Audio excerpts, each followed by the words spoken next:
Hi guys, my name is Diana Clark. Welcome to my video podcast. Today I have a guest. Her name is Rebecca. Thank you for coming, Rebecca. You're welcome. Thank you for having me. Please introduce yourself.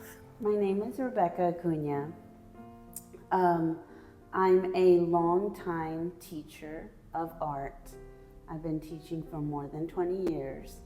I've always taught art to my students, and I never really did it for myself. I've always enjoyed it. I would do it, well, I don't want to say I didn't do it for myself. I would do it for my family. So my house is filled with portraits of my own children.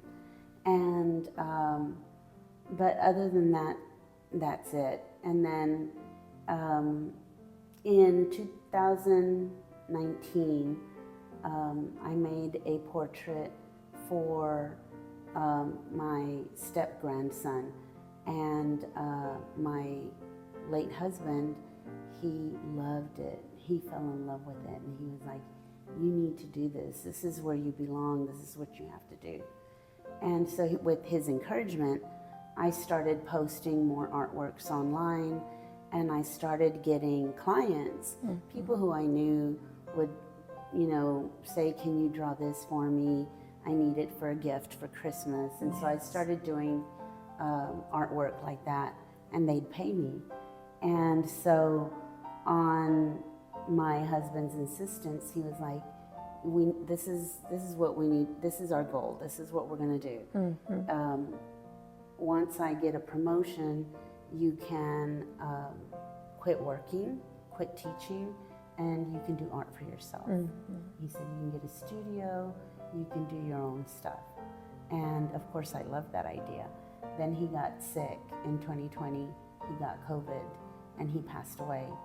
And so what I did was I kind of lost myself in my art. Art was my healing process.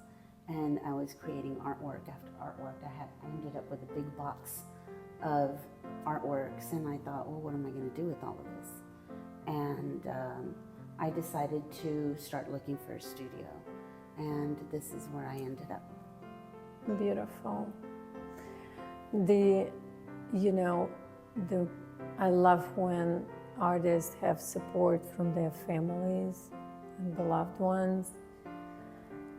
And it happened to me, like they see something in us that we don't see.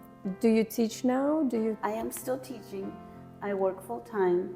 I teach elementary students, first grade through fifth grade, and I enjoy it.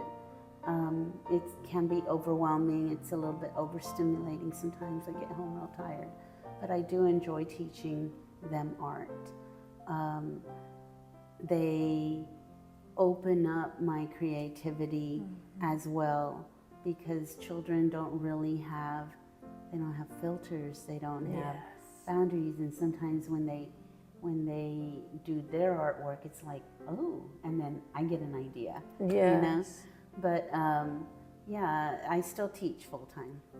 I am at the end of my career. So I think I have maybe about 4 more years to go. And I'll probably continue working up until then and then retire. And this is another reason I sought out a studio, because I figured, once I do retire, I'll already have a place to continue my work. And I'd love to keep on teaching classes. I'd love to start doing classes, art classes during the week for students who are homeschooled. Or even adults, because I do enjoy the more technical, higher technical skills that you sometimes can't teach the littles. And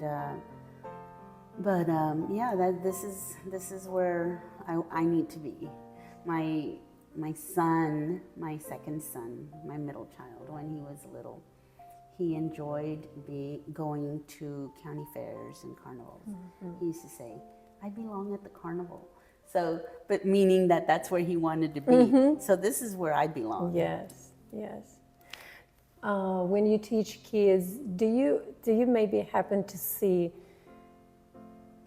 like a talent in one of those kids? Oh, many kids, many kids. Every child has that in them. You know, I think it was Pablo Picasso who said that. Every child has that creativity. It's just sometimes we don't encourage it. We don't kind of like pull it out. Yes. And I feel like that's my job. That's what I have to do. I have to pull it out of them. I see kids who are very talented and it comes naturally to them.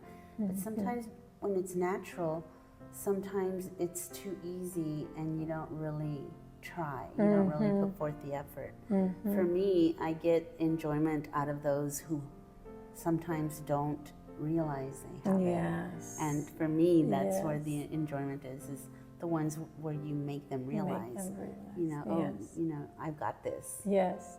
When I was teaching, it's funny because when I was teaching in spring after school program, it was a church with kids from 8 to 12, 13. So it was so what I figured out, yes, some kids have it natural, like, oh, you give them markers, crayons, anything, they will just go with it. But I now also figured out that some kids may have like that resistance and say, no, I'm bad.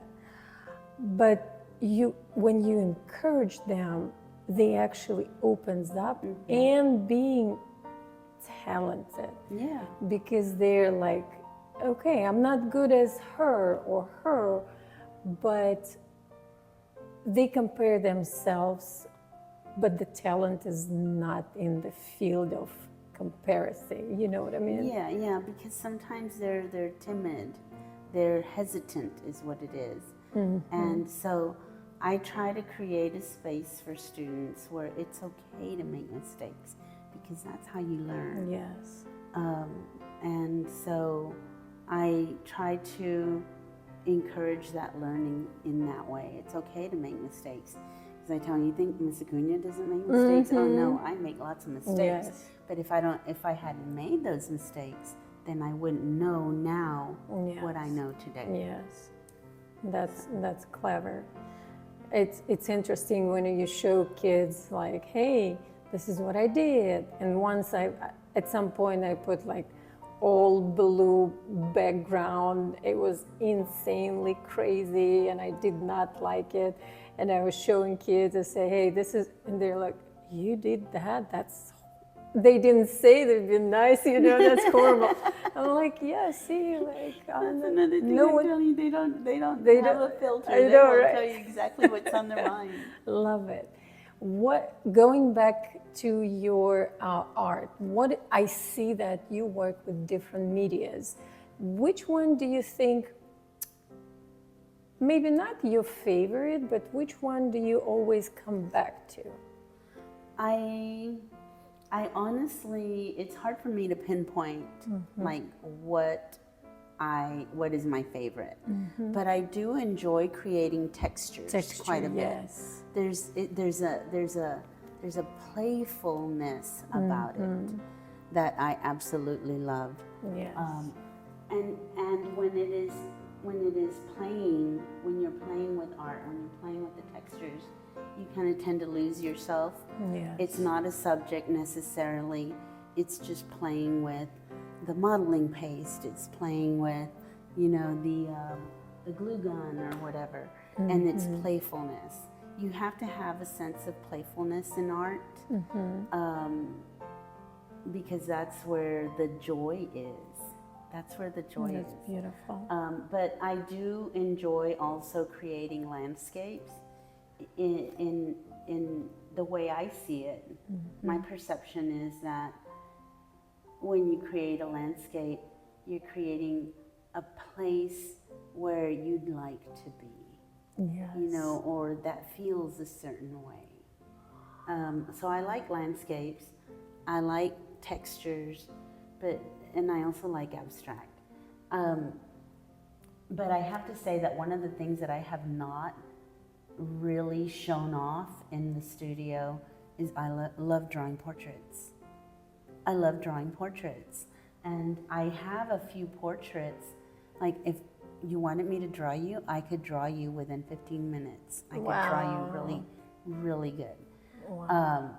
Detailed portraits would take a little bit longer, but that would be a quick sketch. I do really love drawing portraits, but I don't do them because I feel like nowadays the selfie is the thing, right? So why is somebody going to pay for a portrait when they can get, you know, a selfie?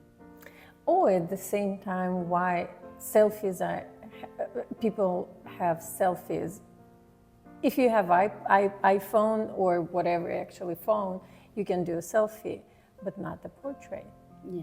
That's the handmade. Well, the thing about electronic devices now, you can take a selfie and you can modify it, and it can look like it's a portrait. Yes, but at the same see, Yeah. like that's the catch. Yes, but at the same time, I don't know. It's just there's some beauty in the when person is actually painting or drawing. You know, it's like not person. it's not like average electronic device or AI. Oh, I get that, and I love it because of that. And you know, there's something about the hand made portrait that is really wonderful because it's what the artist sees in you. Yes. A lot of the times we have features in our faces that we don't feel very confident about. Oh, I don't like my nose. You know, I don't like that one eye is a little bit bigger. But it's those things that sometimes as an artist that I can see. Yes. And I don't see it as a defect. I see it as something beautiful. Beautiful, Because that's the difference in every person has their own little differences. Yes, I love it. What motivates you? Like on a daily basis, or like where do you catch that? Aside from my brain not stopping, because my brain is a constant. I mean, it's always on the go. I think I'm ADHD. But my main motivation in life has always been my children. My children. And I want them to, I've always carried myself in such a way that I want them to see that you can't give up on your dreams, Yes. right? Because if they see that in us, then they'll take that and run with it. Yes. And so my main motivation in life has always been my own children, because they're what keep me going. Anytime that there's been a bad time in my life, you know, I just have to pick myself up and keep on going. And in me making my dream come true, I hope that they see that, and then they know that they can make their own dreams come true. Yes. You know, it's interesting. Every time I sell my art piece, oh my God, they're like, wow, especially little one, because, you know, the older one, he's 16, is like, okay, good, Ma, you know, it's a boy. And the little one, yes, my mom was like sold her painting. How much did you make? How much did you make? Like, it's all mine. My kids too. And when I get home on Saturday evenings, they're like, did you sell anything? Yes. And so it's really, you know, that they're my motivation. And everything I've ever done in life has been for them.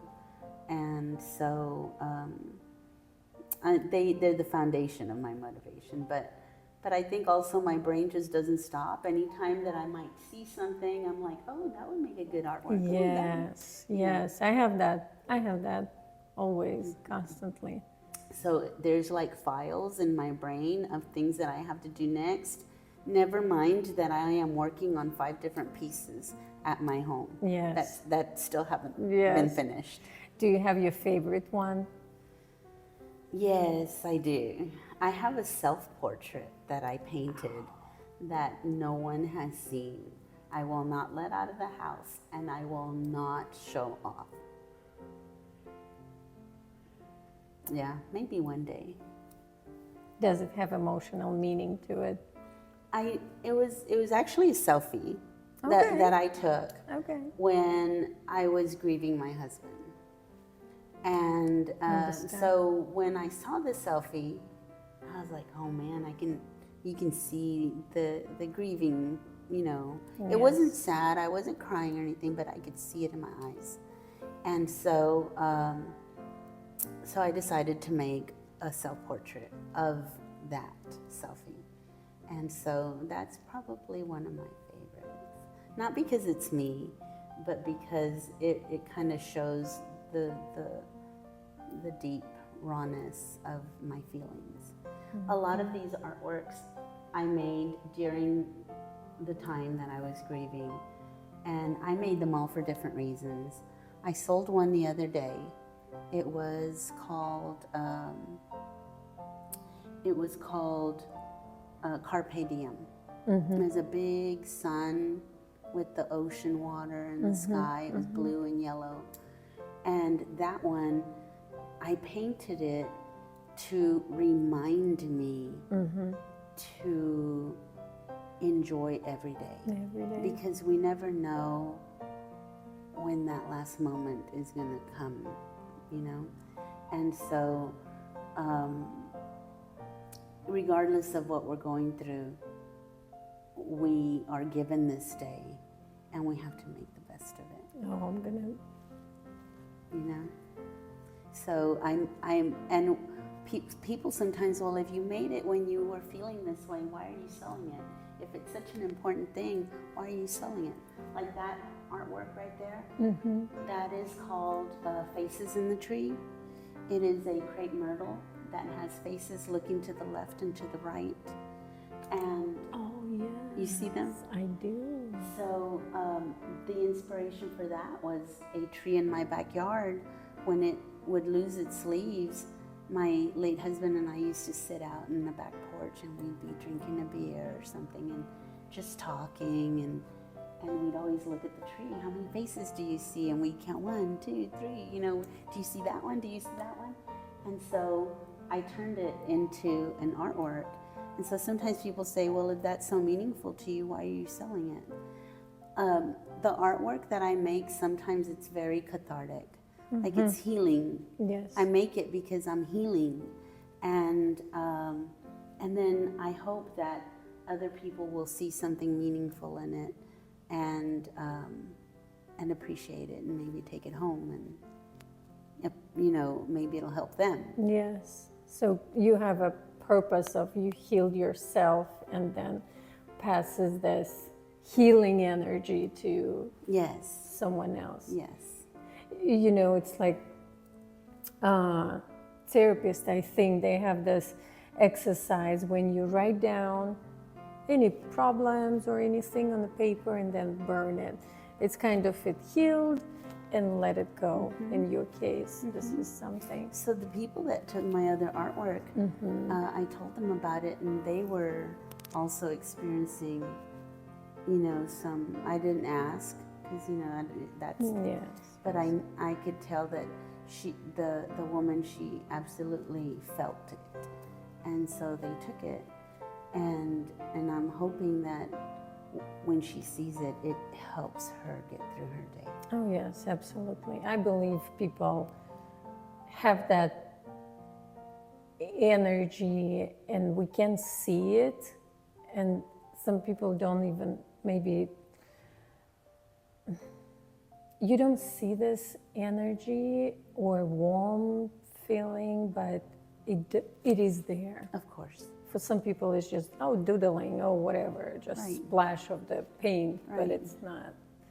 Yeah, I can relate to this.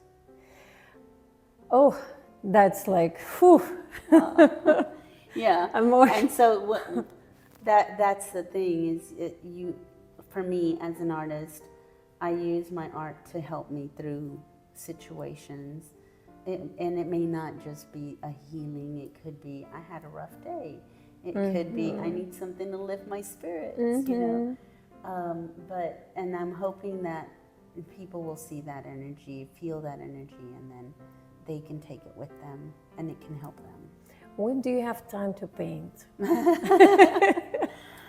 I get home sometimes after a tired day. Yes. And regardless of how tired I am, I sit down at my desk and I paint.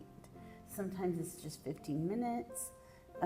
Sometimes I start and I don't stop until I finish. But my own children will tell you that sometimes I go home, I go straight to my art room and I get to work. And there are days that I'm just so exhausted, not today. Because it is hard to paint when you have a full-time job and then you have to come and do this. But if I don't know what I'll do, because that's my outlet. You know, that's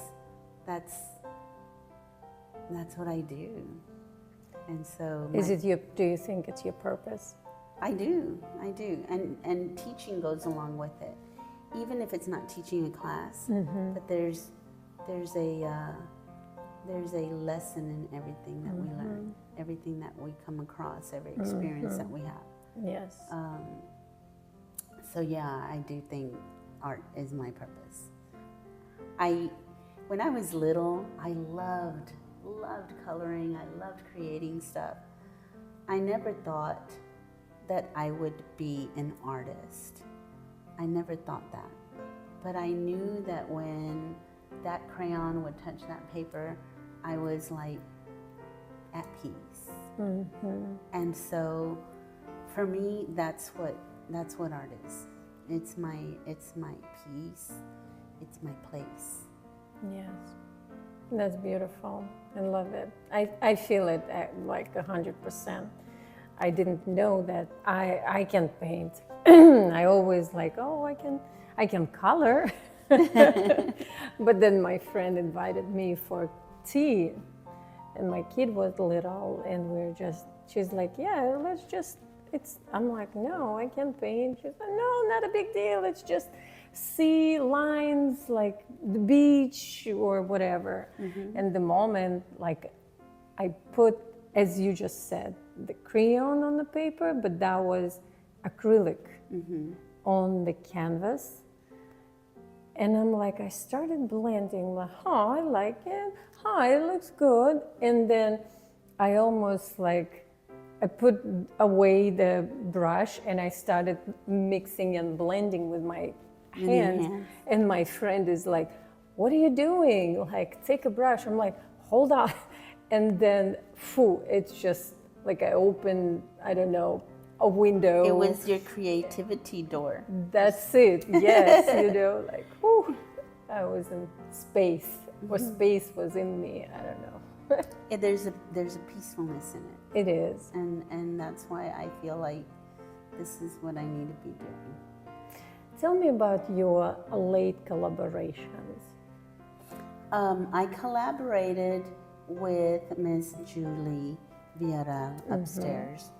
And she and I she makes these really intricate textured pieces, whether they're on canvas or on mannequins.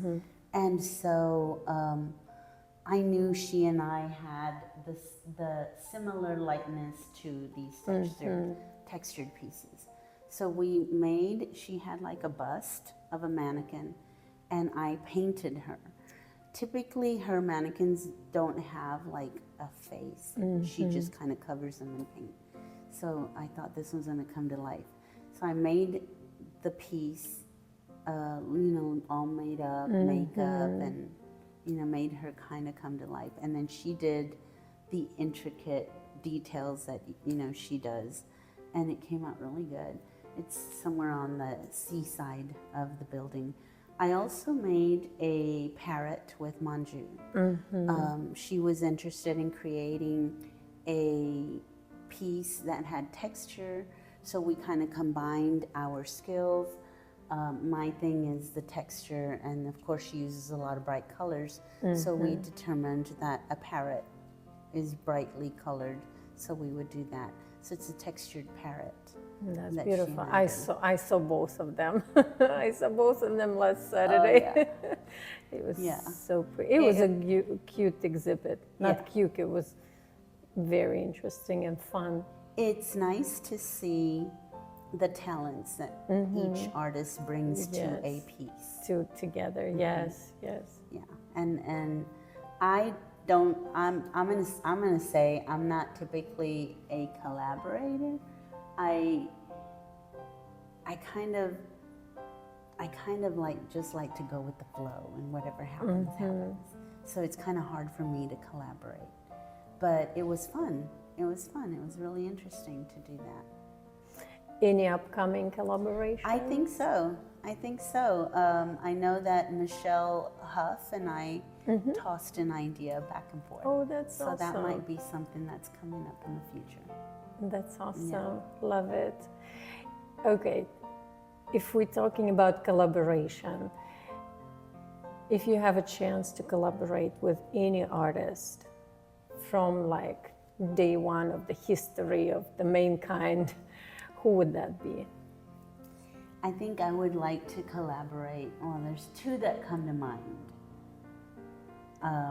John Singer Sargent did very masterful portraits. Yes. I love those. I've always loved those. But I think that the artist that would probably offer a little bit more insight to me would be Pablo Picasso. Because he had so many different styles, and I tend to not stay on one lane. So I kind of hop around from landscapes to portraits to abstract. So I think I would like to collaborate with Pablo Picasso because of that, because he's got that diversity of different works. Yes. And it's beautiful when the artist is, it was always interesting to me.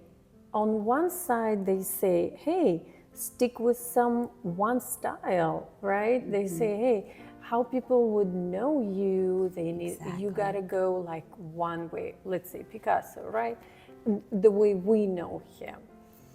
But I don't know, it's just, I feel, and I'm just like you. I go from acrylic to ink to whatever media I can find, oil, whatever, 3D paste, and I don't know. I'm still searching for my signature, if you know what I mean. I do know what you mean, because I am too. The other day I went to Lorena and I was like, oh my gosh, she has a new piece there. And I was like, I love it. Like you can tell it is her. And I was like, I want that thing. And she was like, what thing? And I was like, that thing, the thing that everybody has. Yes. There's artists here who have that one thing that they do. And I don't think that I stay in one medium or subject long enough to have a thing. So I was like, I want that thing. But I think that's why I would collaborate with Pablo Picasso, because he started painting at a very early age, and at a very early age, even as young as 13 years old, did very realistic paintings. And then, of course, he went to Paris and he learned with a lot of the other artists, impressionists during that time. And then he developed his own style, and he went through the blue period and the rose period, and he did so many different things. So I think that's why I kind of want to pick his brain about where and he lived for so long as an artist that it's like, it's natural, I think, or for me, it's natural to want to try a lot of different things. Especially as an artist. Why would I want to put myself in a box? Yes, thank you. know? Yes, thank you. Someone is on my side. Why would I want to put myself in a box? Yes. If I like something, I want to do it. Yes, I agree. And who knows, maybe you'll stick with it or even not. If they like your art this one or that one. Yeah, you can pick. You don't have like I feel it completely. When I show my wall, they're like, oh, it's like you have this and that, and surgeon, by Yes. the way. Yes. But yeah, I'm like, I don't know. I can't pick. No. It's just no. the art is too Yeah. beautiful, I guess. Yes. Exactly. Thank you so much. Thank It you was for having me. such a pleasure. You're such a, I don't know, like this warmth, Thank you. energy comes from you. Thank you. Love it. Love your studio. Thank you.